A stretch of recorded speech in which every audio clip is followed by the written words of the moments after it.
Vou contar para vocês um relato que aconteceu comigo em 1989. Na época eu tinha entre 13 e 14 anos. Eu, meus pais e meu irmão viajamos para o sítio do meu avô, no interior de Minas Gerais, mais precisamente na região de Montes Claros, a uns 200 quilômetros de Belo Horizonte. Quero evitar falar nomes reais porque, com exceção dos meus avós, muitas pessoas de lá ainda estão vivas. Portanto, para não citar nomes sem permissão, vou usar nomes fictícios. Chegamos lá por volta das 10 da manhã em uma sexta-feira. Foi um dia incrível. A família quase toda estava reunida e meu avô aproveitou para fazer um churrasco maravilhoso. Éramos umas 20 pessoas, contando com as crianças. Foi o dia inteiro assim, comida, bebida para os adultos, refrigerante para a molecada. A noite chegou e continuamos ali, todos cansados, mas felizes. Fomos dormir cedo. No sábado de manhã, depois do café, a maioria dos parentes foi embora. Ficamos apenas alguns, eu, meus pais e meu irmão, meus avós, a irmã da minha mãe que morava com eles e o filho dela, o Sandro, que tinha 17 anos. Meu primo Sandro me chamou para ir com ele e a mãe dele a uma festinha que uma igreja estava organizando. Aceitei o convite e fui com eles. Saímos de casa às 16 horas e chegamos lá por volta das 17, isso mesmo, andamos 1 hora até chegar lá. A festa estava bem animada. Devia ter umas 50 pessoas, várias barraquinhas, música, gente conversando. Quando deu umas 20 horas, minha tia começou a passar mal. Um primo dela, o Roberto, disse que a levaria para casa de carro. Aproveitei a carona na caminhonete dele e fui junto. O Sandro disse que ficaria mais um pouco e depois iria com a bicicleta de um amigo que morava perto da igreja. Ele devolveria a bike no dia seguinte. Fomos embora e ao chegar em casa, meu pai estava assando uma carne. Começamos a comer e o Roberto resolveu ficar com a gente. Sinceramente, aquele ambiente familiar estava muito melhor que a festa. Estávamos todos ali, sorridentes, e já era por volta das 22 horas. Embora fosse costume dormir cedo, nessa noite ficamos acordados, bebendo, contando histórias, rindo. De repente, meu primo Sandro chega correndo, quase caindo da bicicleta. Dava para ver o medo e o desespero no rosto dele. Meu pai e meus avós foram falar com ele e eu ouvi ele dizendo: "Ele quase me pegou, ele está aqui, é o lobisomem, meu Deus." Meu avô o levou para dentro de casa e mandou apagar o fogo da churrasqueira. Todos entramos às pressas. Meu pai disse: "Calma, gente, deve ter sido um cachorro que o assustou." Mas minha mãe insistiu para todos entrarem e eu, morrendo de medo junto com meu irmão de 9 anos, corremos para dentro. A casa do meu avô era de alvenaria, com telhado colonial daqueles antigos. Meu avô trancou tudo e ainda colocou aquelas travas de madeira nas portas e janelas. Apagou as luzes e mandou todo mundo ficar quieto. Meu pai achava um absurdo aquilo tudo e dizia: "Pelo amor de Deus, pessoal, é só um cachorro." Meu avô retrucou: "Se você não acredita nele, pelo menos respeite e fique calado." O silêncio era total. Já tinha passado uns 30 minutos e nada. O Sandro estava em choque, deitado no sofá com a mãe dele. Meu pai, já irritado, foi até a porta da cozinha, tirou a trava de madeira, abriu a porta e saiu. Queria pegar uma bolsa que esquecido lá fora por causa do desespero do Sandro. Ninguém viu ele saindo, mas vimos ele entrando de volta, desesperado, trancando a porta e colocando a trava novamente. Ele me chamou para empurrar a geladeira para bloquear a porta. Todos fomos até ele e perguntamos: "O que houve? Por que você saiu lá fora?" Meu pai, tremendo, respondeu: "Fui pegar minha bolsa e quando estava lá fora vi no cafezal uma figura escura, com olhos amarelos, olhando para mim com ódio. Aquilo ficou em pé. Era um monstro, parecia um cachorro gigante, mas com feições humanas. Pensei em correr para o carro, mas a chave está aqui dentro. Então corri de volta para casa. Quando cheguei na porta, aquela coisa tinha sumido." Meu avô disse: "É o lobisomem, sim. Já ouvi relatos dele por aqui, mas nunca pensei que apareceria aqui. Por que ele veio atrás do Sandro?" A mãe do Sandro falou: "Isso é coisa do mal, quer nos prejudicar." Foi quando ouvimos um uivo aterrorizante. Parecia uma mistura de grito de raiva com som de animal ferido. A criatura estava rodeando a casa e todo mundo ficou desesperado.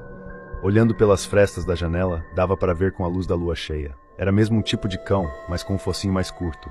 Era muito grande, magro, mas parecia forte. O corpo era peludo, mas com falhas. As pernas pareciam encurvadas como as de um cachorro, mas maiores. Respirava pesado, babava. Era algo assustador. Nesse momento ele estava andando de 4 patas na lateral da casa. Depois foi para os fundos e começamos a ouvir as galinhas fazendo um alvoroço. Ele devia estar atacando elas. De repente vimos o lobisomem passando do outro lado da casa, mas agora em pé. Ele olhou para as janelas e soltou outro daqueles uivos assustadores. Correu na direção de uma das janelas e bateu com tanta força que as trincas quase soltaram. Foi desesperador. Ele correu em direção à cozinha e começou a bater na porta. Tudo tremia. A geladeira chegou a balançar. Meu avô correu e colocou uma barra de ferro para reforçar a janela. Meu pai correu para a porta da sala e empilhou o sofá, a televisão, tudo que era pesado para segurar. Minha avó, meu irmão, minha mãe, o Sandro e minha tia estavam chorando. O Roberto disse que tinha uma espingarda na caminhonete e que se conseguisse pegá-la, talvez espantasse o bicho. Mas todos falaram quase ao mesmo tempo. Você está louco? Ele pega antes de chegar lá. De repente, uma calmaria. Minha mãe falou, escutem, está silêncio lá fora. Será que ele foi embora? O Roberto disse que ia lá fora pegar a arma, mas meu avô avisou. Ele está esperando. Isso é uma armadilha, é um predador. Então outra pancada na porta da sala, que chegou a derrubar a televisão no chão. Os homens correram para segurar a porta. O desespero tomou conta. Se ele entrasse, Deus sabe o que poderia acontecer. Foi então que o pior aconteceu. O lobisomem subiu no telhado e começou a quebrar tudo. As telhas estalavam, e era questão de tempo até ele conseguir entrar. Decidimos que precisávamos sair da casa e tentar chegar aos carros. Foi quando ouvimos vozes de homens lá fora e tiros sendo disparados. A criatura deu um grito de dor, pulou do telhado e sumiu no meio do cafezal. Um sentimento de alívio tomou conta. Ouvimos mais tiros e os homens gritando. Ele correu para o cafezal, atira. Eram vizinhos que tinham ouvido os gritos e os uivos. Como era noite e no campo o silêncio é grande, eles escutaram tudo e vieram ajudar. Trancamos tudo e pegamos os carros. Fomos para a casa de um dos vizinhos, que não ficava tão perto, mas era mais seguro. Já devia ser umas 3 da manhã. Ninguém conseguia dormir.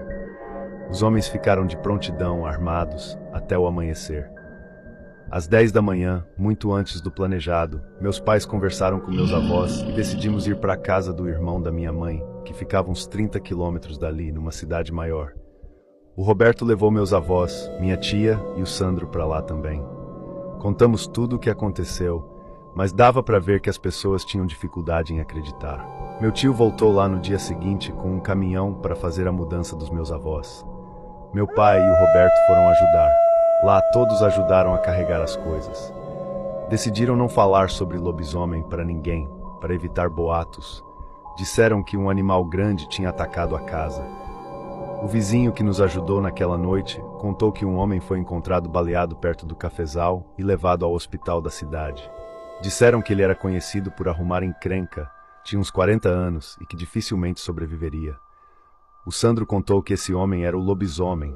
Disse que na festa ele tinha se aproximado dele e da menina com quem ele estava conversando e começou a perturbá-la. O Sandro, que não tinha muita paciência, bateu nele com um pedaço de pau. O homem com ódio disse, vou te matar e comer seu coração. Os olhos dele ficaram amarelos, avermelhados de raiva. A menina correu para perto dos pais e o Sandro, desesperado, pegou a bicicleta e veio embora voando. Enquanto fugia, ouviu a voz do homem mudando, gritando coisas estranhas, até que virou um rosnado. Ele acha que o homem estava se transformando e por isso conseguiu chegar em casa com certa vantagem. No desespero, meu avô e o vizinho foram até o hospital para denunciar o homem. Mas chegando lá, descobriram que ele não resistiu aos ferimentos e morreu. Meu avô viu o corpo e disse que era um homem que tinha se mudado para a região há 1 ano. Agora, faziam sentido os boatos de um lobisomem que matava animais por ali. Voltamos para Belo Horizonte e depois de 3 anos meus avós voltaram para o sítio, mas a minha tia e o Sandro preferiram ficar na cidade. Nunca mais se ouviu falar de ataques de lobisomem por lá, e com a morte daquele homem, eles se sentiam mais seguros. Eu nunca mais voltei à casa do meu avô. Na verdade, só voltei para o funeral dele em 2016. Olhar para a casa, que praticamente não mudou nada, me deu medo. As lembranças eram assustadoras, tanto que após o enterro, vim embora logo. Obrigado por ouvirem esse relato. Até hoje isso me faz pensar 2 vezes antes de ir para a roça. Espero que essa história sirva de alerta para quem acha que certas coisas não existem. Boa noite a todos.